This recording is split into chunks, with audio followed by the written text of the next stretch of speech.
अरे भोला दिलदार मिलल है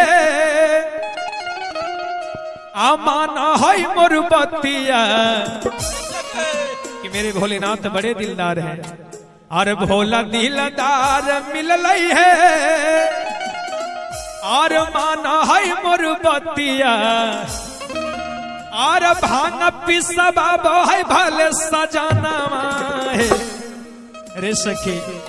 भांग पिसबा है भले सजाना है।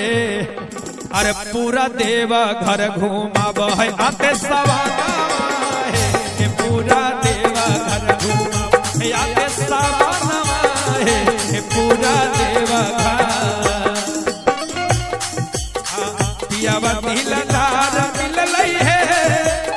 माना है मोर बतिया भोला दिलदार मिलल है माना है मोर बतिया भांग पिसबा है भले सजनवा है बोल भांग पिसबा है भले सजनवा है पूरा देवा घर है आते सवाना है पूरा देवा घर घुमाब आते सवाना है पूरा देवा घर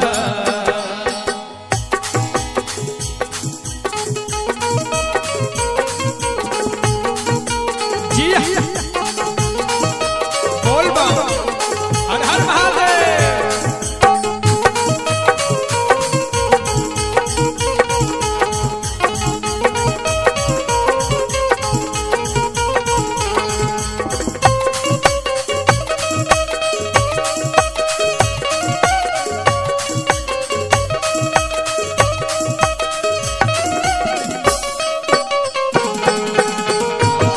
हर हर महादेव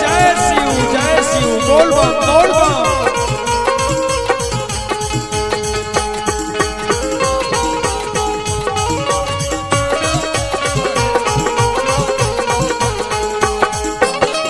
और मैया पार्वती कहती है कि रे सखी भले मेरे भोलेनाथ श्यामले हैं काले हैं जटा जूट रखते हैं भांग खाते हैं गांजा पीते हैं पर्वत पहाड़ पर रहते हैं लेकिन क्या बताऊं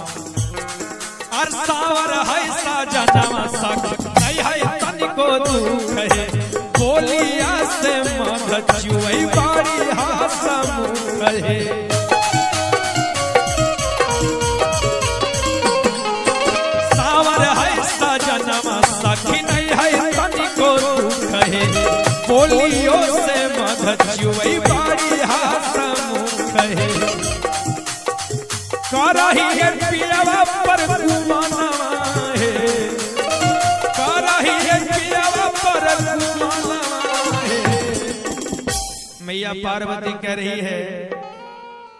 आर सावर है सजनवा सखी आहे नहीं है तनिको दुख है